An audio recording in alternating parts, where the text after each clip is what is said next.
Hello and welcome back to my channel. My name is Meilani, and today I will be doing something a little bit different. We will be going over things that I've learned after a month on YouTube. So the first thing that I want to share, some of the channels that I have subscribed to. Now, I know when we're first starting YouTube, we want to subscribe to everybody who's teaching us about YouTube, but I found that it's best just to keep it to a couple of extremely helpful people so that we don't get overwhelmed with information. And then you can search up anything you need to search up in those channels or anywhere on YouTube instead of have all this information bombard you. The first person I subscribe to is Haley Johnson. I found her very helpful. The next channel I subscribe to is Jade Beeson, and I find her extremely helpful. All of her information is from YouTube. I think she's like some type of YouTube sponsor or something like that. So I found her information very helpful. She's certainly certified and qualified to give information. So I do find her reliable and trustworthy on brands that she suggests and links that she suggests that we use. So I think that's very important that we do look for people who are certified or verified so that we can trust the things that they are selling to us, and not just listening to people who are just trying to give us information to make videos on YouTube. The last YouTube helpful channel that I am subscribed to is No Copyright Sound. They have sound that is not copyright so that you can use them in your video. So for now, those are the 3 channels that I'm subscribed to. I will be looking for a couple more, but for now, these 2 channels are what's working for me at the place that I'm at on YouTube.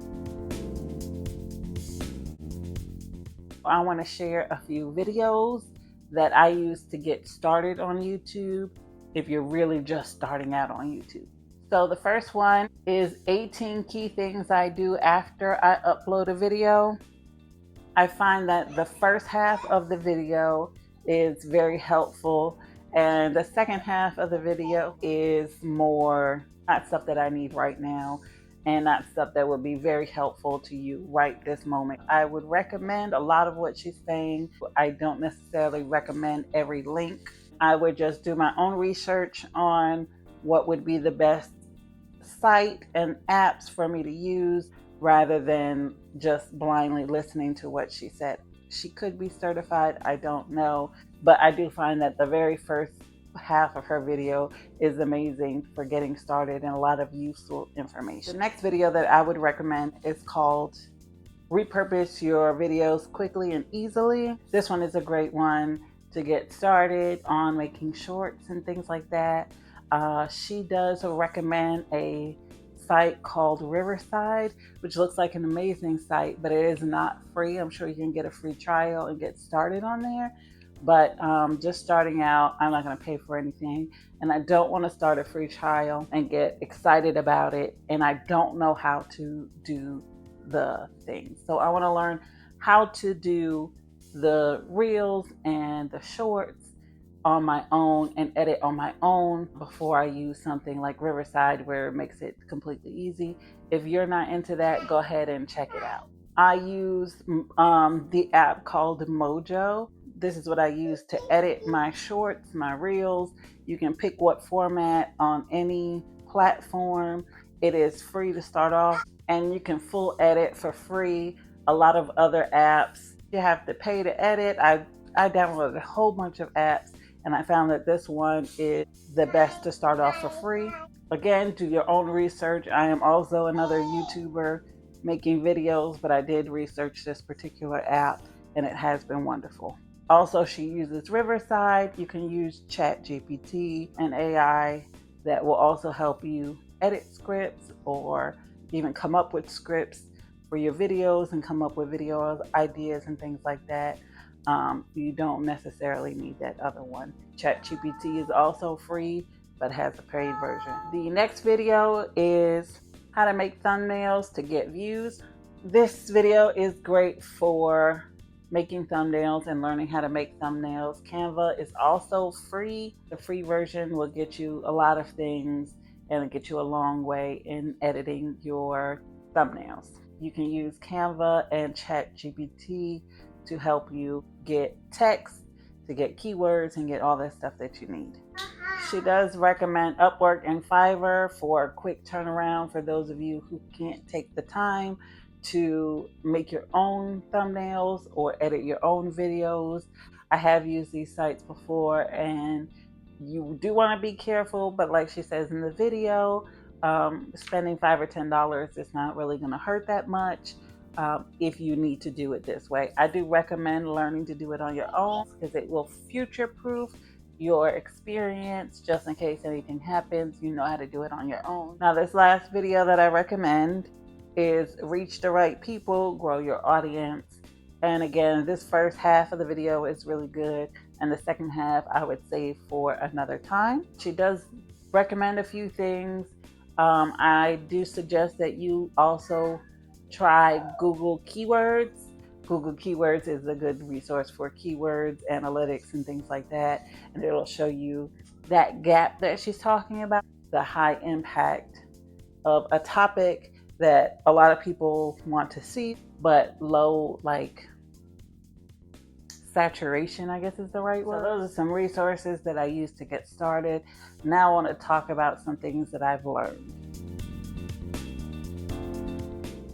So next I want to talk about what I've learned so far for YouTube. If you want to get started on YouTube, this is going to be a compilation of information from different videos and different things that I've learned personally. You want to take it seriously from the beginning.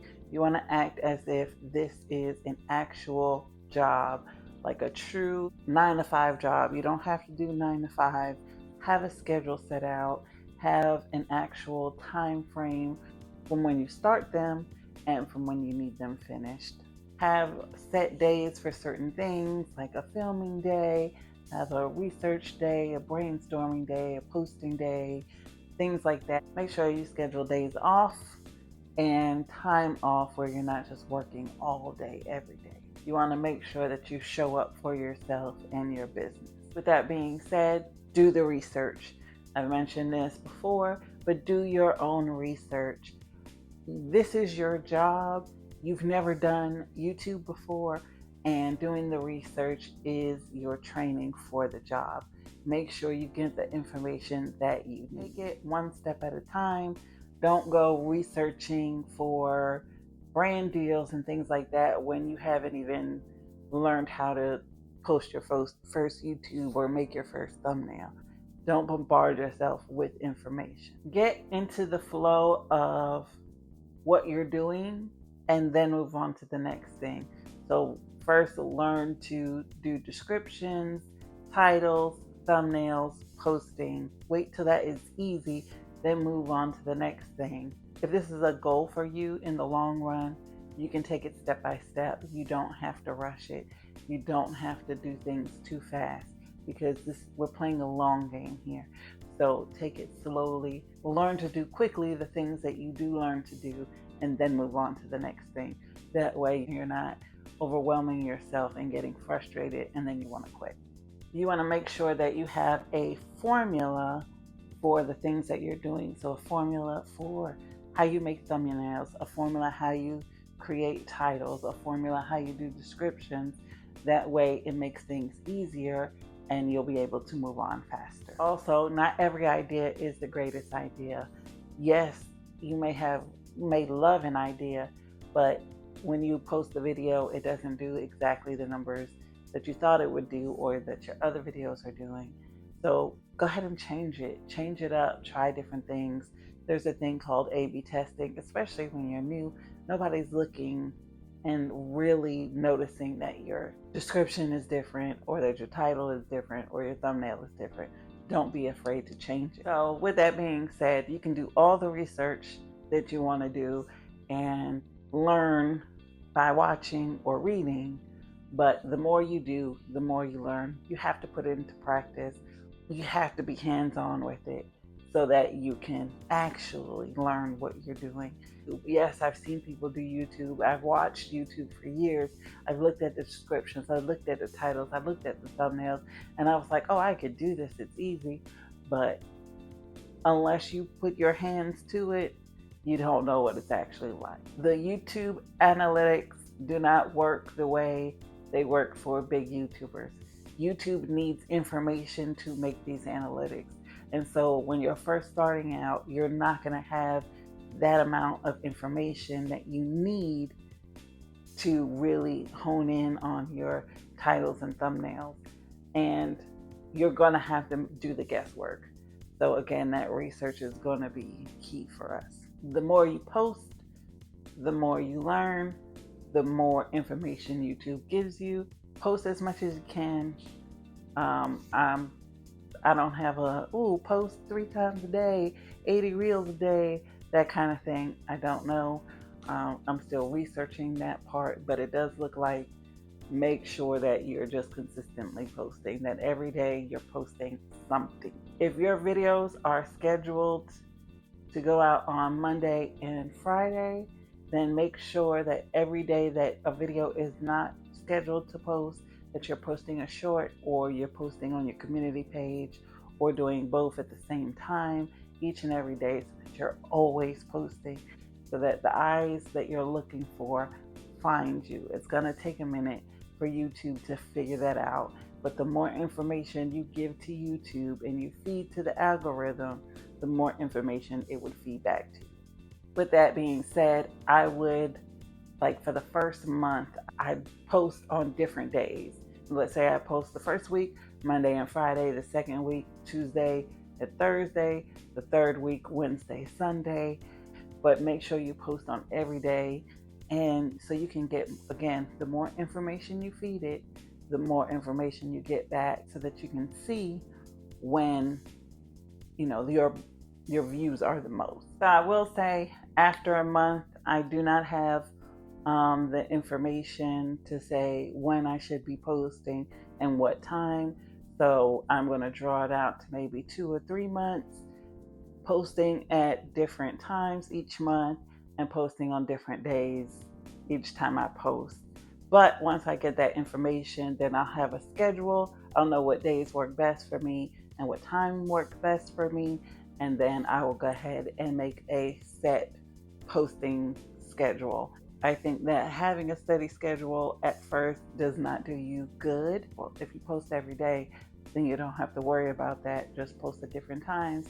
And I think within a month of posting every day at different times, you'll be able to find out what time works best for you. I have found that as a YouTube watcher, that a lot of people post in the afternoon in their time zones. So around 12, 12:30, there's a lot of videos pushed. So I would avoid 12 to 1 o'clock or 12 to 12:30, and I'd post either before or post after, so that you're not getting drowned out with everybody's favorite YouTubers and the big YouTubers. So as I've been mentioning, it does take time to figure YouTube out. It does take work to figure it out. YouTube is like a puzzle. It's not as easy as it seems. It's not super hard work, but it does take work to get started. And it does take work to learn what works. So don't be discouraged if you hopped on YouTube thinking it was going to be super easy and it just isn't going the way you thought it would go. Don't be afraid to put in the time. Don't be afraid to put in the work. You might have to make some sacrifices to get it to where you want it to be. But if you take it slow and you do the work in stages versus all at once, then it can still be fun and it can still be rewarding. I would learn to work with your brain and how your brain works, how you can make things fun for yourself, and how you can turn the hard, rigorous parts into more fun things. For me, the best part is creating ideas. But if you need help with creating ideas, the YouTube Studio has a resource on the inspiration tab where you can go in and just type a general idea and it will give you video ideas.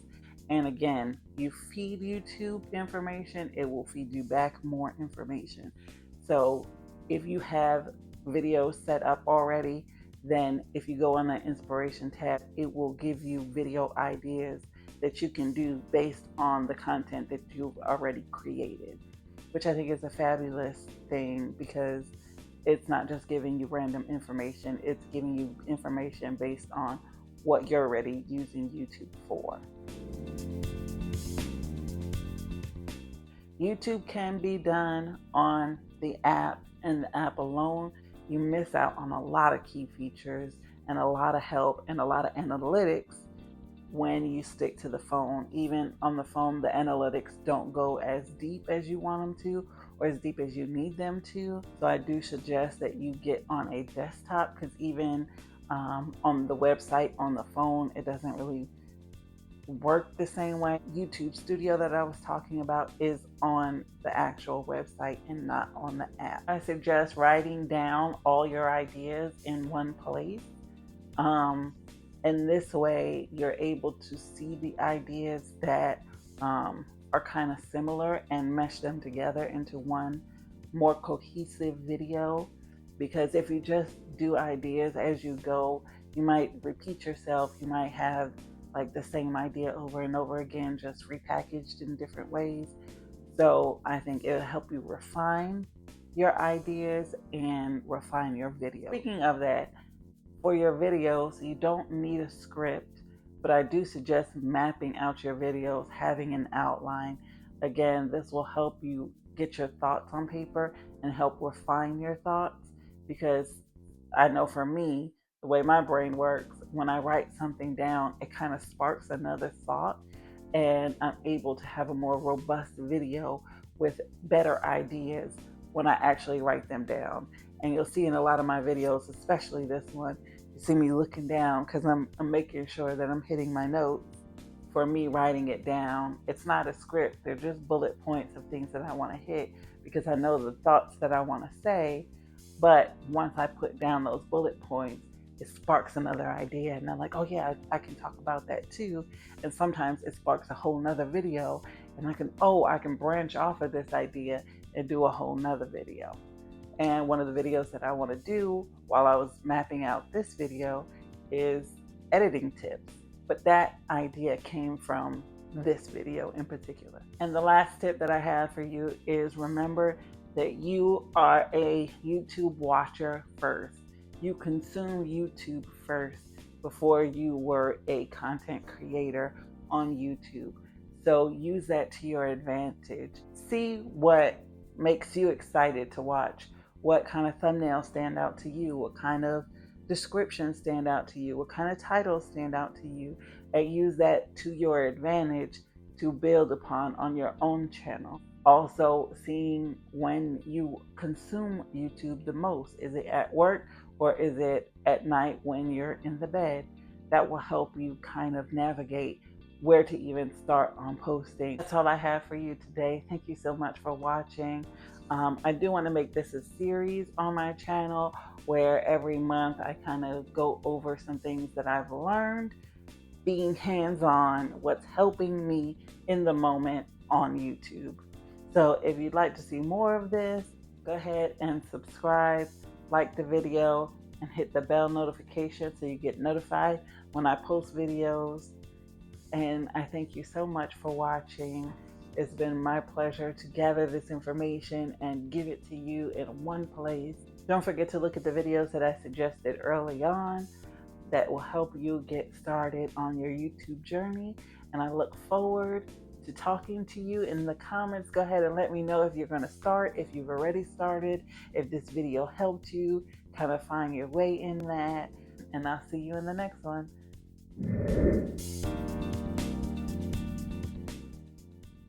This is a test. I can't do it with this light though, because I can't read my note. Papa? Yeah, go put it over there. This is just for you to do like this. But keep your head up. Don't look down while you're filming.